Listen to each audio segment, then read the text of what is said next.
Hello, my name is Ogor, Winnie Okoye. Welcome to my blog.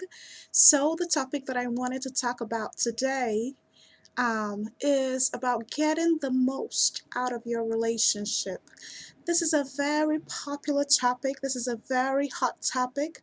A lot of people in relationships, a lot of people that I know personally, a lot of people that I read about, a lot of people that I encounter, a lot of acquaintances always generally will talk about a relationship at a whim. And the problem, though, is that relationship is a very, very challenging animal. So I wanted to talk about this topic because I know that a lot of people can relate to a topic like this. So relationship for me in this context doesn't merely involve marital relationship. I'm talking about all sorts of relationship, homosexual, heterosexual, family relationships, whatever it is that you're involved in. So how to get the most out of your relationship. Relationships when it's done well, or relationships when it is the way it should be, can be truly one of the most amazing experiences of someone's life.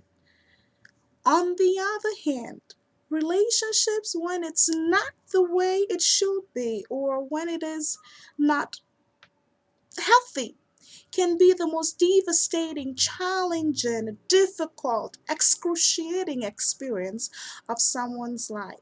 And so I wanted to talk about four things that I've discovered that can immensely, immensely improve or make you get the most out of your relationship. So the first thing that I wanted to talk about on getting the most out of your relationship is a problem that all of us have. We try to change our partners. We try to change our spouses. We try to change our children. We try to change family. Change is a very, very difficult thing. To get someone to change on their own is probably the easier approach to change. Trying to change people by criticizing, condemning, belittling, coercing them into change usually is counterproductive. What do I mean by that? I have relationships too, and I have attempted on my own through criticism, coercion, um, um, mm, belittling, whatever it is, attempted using all of those negative ways, attempting to change your partner or your spouse like that, or your child like that. What it does is that it evokes within them a resistance, a resistance towards you, or resentment towards you, that at the end of the day proves counterproductive and actually depletes the relationship. That makes the people in the relationship upset, angry, whiny, negative, which is not what we expect or what the goal of any relationship should be. So, my tip number one is do not attempt. You should understand that relationship involves two people with two different personalities. Let each other be. Do not try to change them. Change through criticism, condemnation, belittling, um, evokes resistance and resentment from them.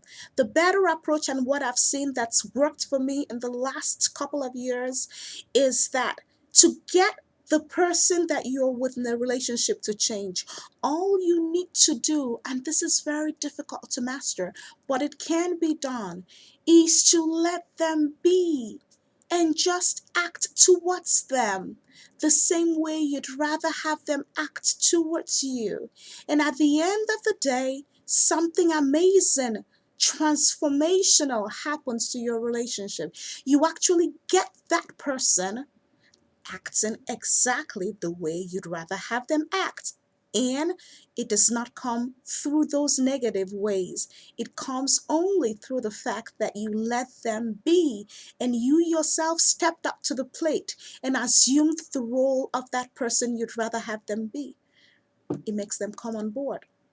So, my tip number two, this is a very critical and important tip for me, because a lot of women like me and most men don't realize this. People in relationships must be allowed to each pursue what they love. Do not try to micromanage your partner. to have them do the same sports or enjoy the same sports or go the same places or have the same friends as you do. Let them do what they love. Why do I say this? When people do what they love, they are thoroughly enjoying themselves. They are having fun.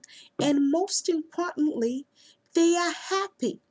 When they come home happy, or when they are happy because they're doing what they love, that sense of happiness injects an amazing degree of fluidity into the relationship. It makes them happy. They act happy towards you. And when they act happy towards you, guess what? The relationship is thriving, as opposed to having them forcing them to do or enjoy the same sports as you do or go to the same places as you do.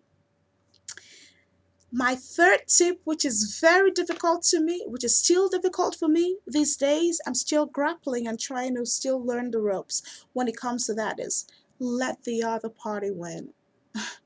An argument, I mean. Let them win an argument. Don't try to have the last word. There's usually a point in an argument when you know that it's about to go downhill. Usually my kids go, we're going down, basement, meaning, it's going downhill. So usually what I do is I swallow my pride. I stop and I pace myself and I say to myself, is it really worth it? You're approaching that line that you know it's going down, basement. Let them win. Let he or she win. It actually makes your relationship not degenerate to that point where in law we call it irretrievable breakdown. Tremendous for every relationship. The fourth tip that I wanted to talk about is something that a lot of us still, I don't want to say that we're delusional about it, but a lot of us hope that getting into a relationship will make us eventually feel complete or feel this overwhelming sense of completion, or, oh, she's gonna complete me, I love her so much, or he's gonna complete me, I love him so much. Listen, no one but yourself is capable of completing you. No person is designed or is made to complete you. You are complete as you are, whole and entire.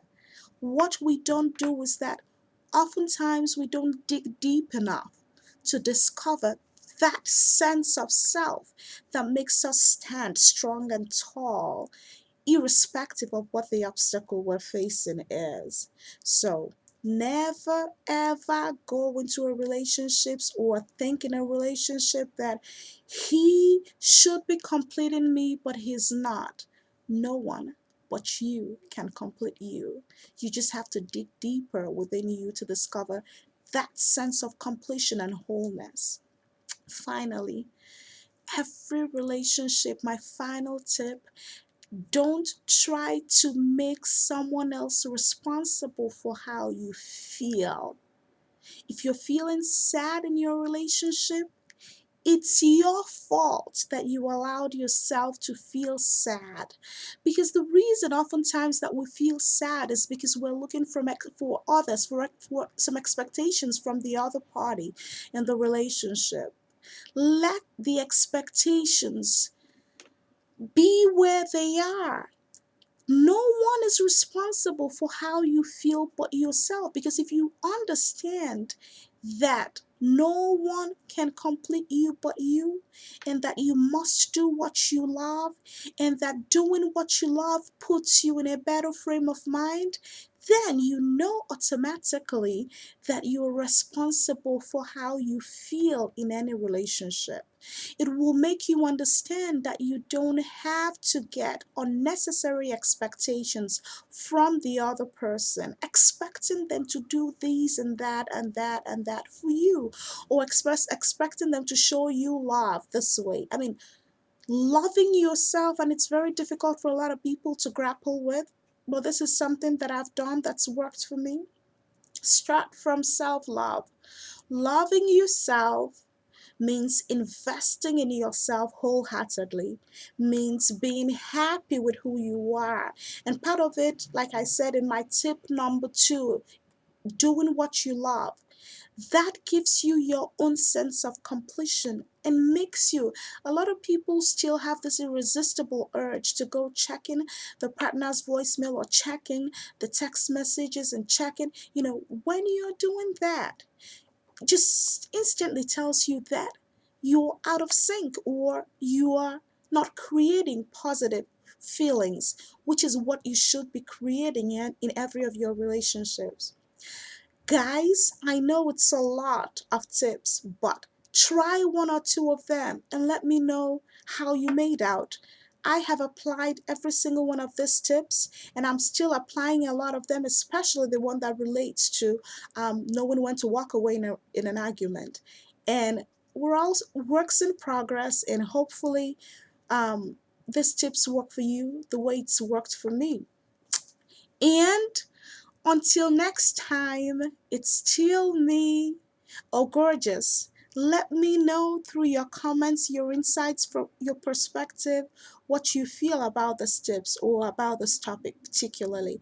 And I wish you all the most blissful and the most peachy relationships. Until next time, take care.